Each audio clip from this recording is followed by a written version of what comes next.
The Detroit Lions just made news once again with yet another coaching decision. This time, however, they're doing an internal promotion, making Kelvin Shepard the new defensive coordinator. The question is how do Lions fans take this? We're going to talk about it. Stay tuned. What are we?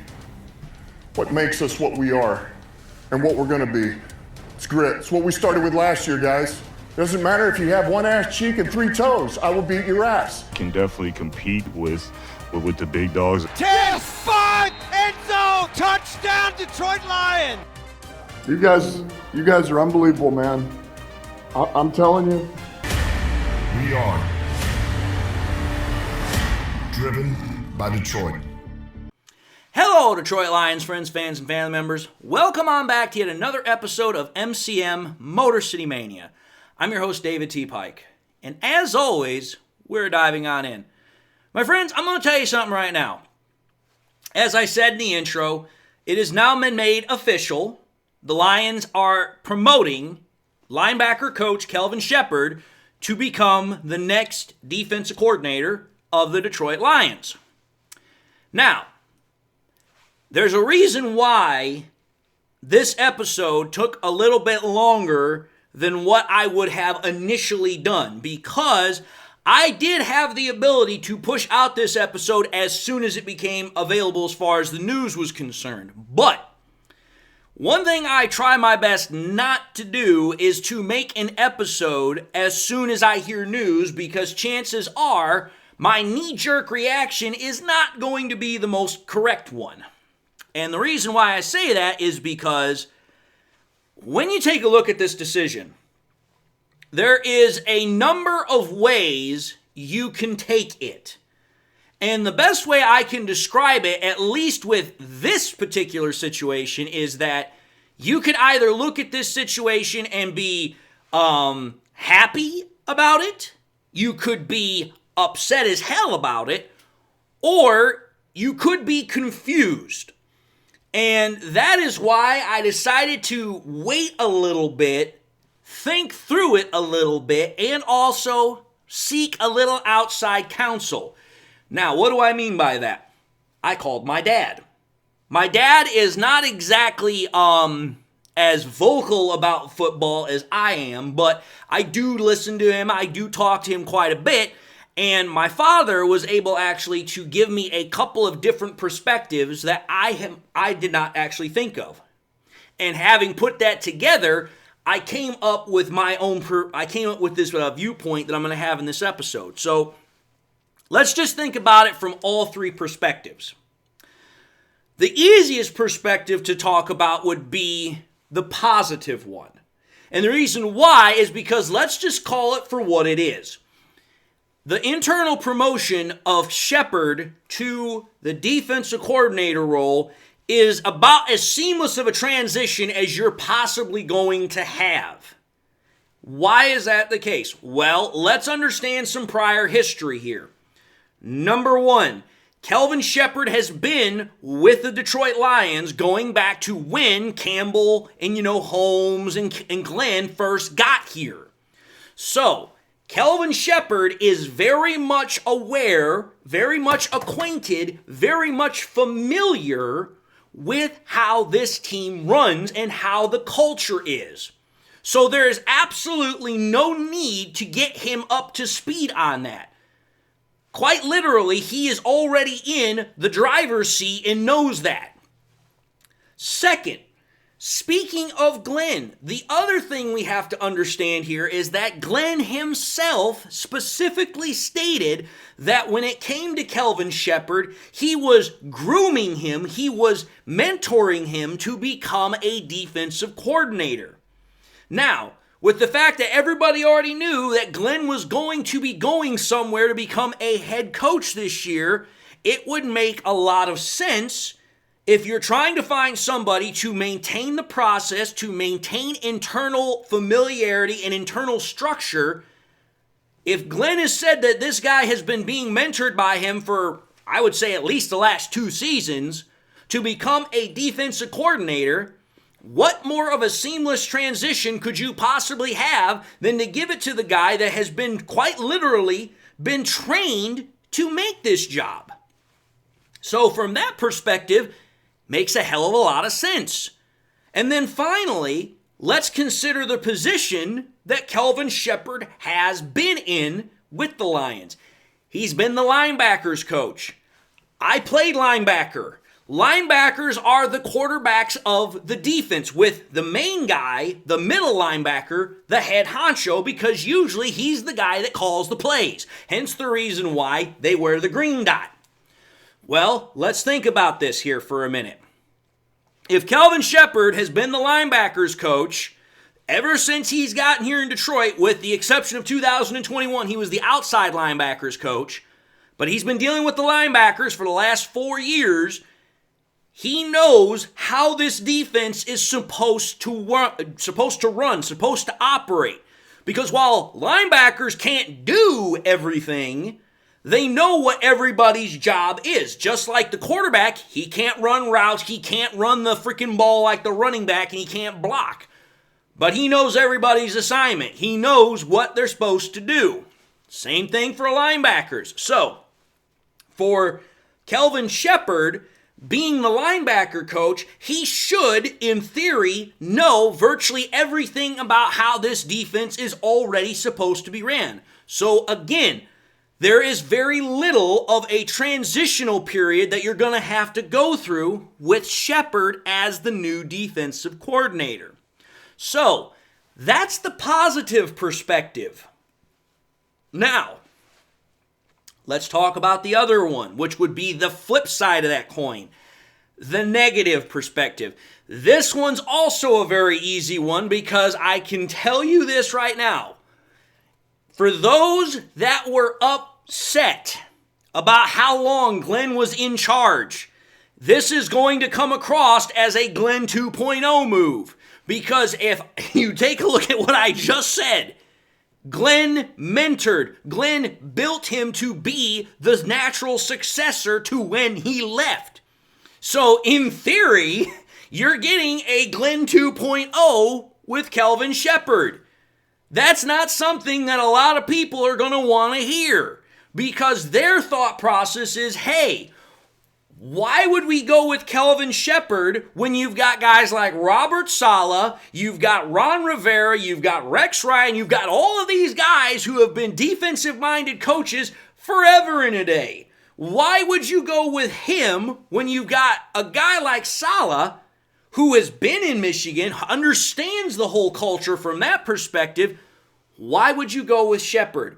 And better yet, why would you go with Shepard when you didn't even interview anybody? Because think about that. The Lions didn't interview anybody to come in and, actually try to go and become the new defensive coordinator. They just promoted Kelvin Shepard. Kelvin Shepard quite literally got internally promoted, what was it, like 2-3 days after freaking Glenn left to become the new head coach of the Jets. So it's like the Lions wasted literally no time in promoting him to where they didn't even bring in anybody to freaking become the new defensive coordinator through an interview process. So the negative perspective is like, well, wait a minute here. Why didn't you even give somebody else a chance to interview for the job? You just pretty much said, well, screw that. We're just gonna promote our guy from within. So the negative perspective, I can definitely see, I can understand. Because it's like, dude, take a look at the talent the Lions have on defense. You can talk about all the attrition from, the injuries, but when they're healthy, dude, this defense is scary as hell. Because look at the front four. You got Sedarius, you got McNeil, you got Reeder, you got Hutch. Then behind that, you've got Anzalone, Campbell, Barnes, Rodrigo in a freaking rotation. Then in the secondary, you've got Robertson, you've got Davis, you've got Arnold, you've got Rakestraw, you've got Branch, you've got freaking Melifanu, and you got Kirby. This is a defense that, when healthy, it is scary as hell because there is a lot of talent. So if you understand that, imagine what a supposed defensive guru like Saleh could have done with that group. It would have been absolutely wild to imagine. But let's understand something here. Saleh is a guy who just quite literally was a head coach. He's been a head coach now for going on 3 years. He's used to being the guy in charge now because he's been the guy making those decisions. It's quite a bit of a, how do I put this? It's a little bit of a stretch to imagine a guy who's been the head coach to now all of a sudden going down to being a defensive coordinator. It's a little bit of a power check. It's a little bit of a humbler, if you will. Some guys can do it. Some guys cannot. I can't say how Robert Saleh would have, viewed being underneath Dan Campbell, especially considering the fact that if you go back to 2021, freaking Saleh was considered one of the head, front runners for the Lions job at the time. But he decided to go with the Jets, wound up getting fired. Campbell comes to the Lions, and he literally was 1 game away from getting to the Super Bowl. So that would have been an interesting dynamic. Don't know if it would have worked or not, but it would have been fun to see had it worked. My whole point is this. I can see why Campbell wanted to stay internal because, well, let's think about it here. How have the Lions done through their process? Well, let's just take a look at the history. 3-13-1, 9-8, 12-5, 15-2. I mean, call me crazy here, but you've quite literally added 3 wins every single year for the last 3 years. You've made it to the playoffs the last 2 years. You've won division titles the last 2 years. You got to the championship game 2 years ago. So to me, the process, as from a historical perspective, it shows that it works.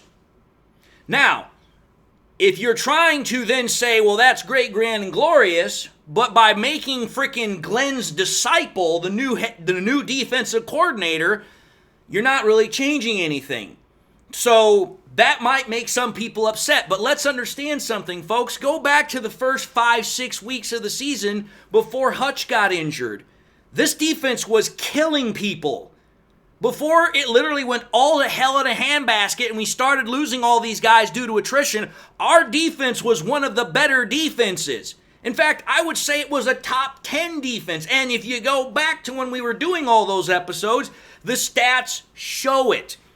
So Glenn at least proved that when this defense is fully healthy, his scheme worked. We just never got to see it for a full season because when we finally had the talent, we lost it due to injury, which is something you can't really control. So, that's the negative aspect with me trying to provide a little clarification to be like, listen, I can understand why you might be upset, but let's keep some things in proper perspective here. The hardest perspective to try and get into a conversation is the confused one.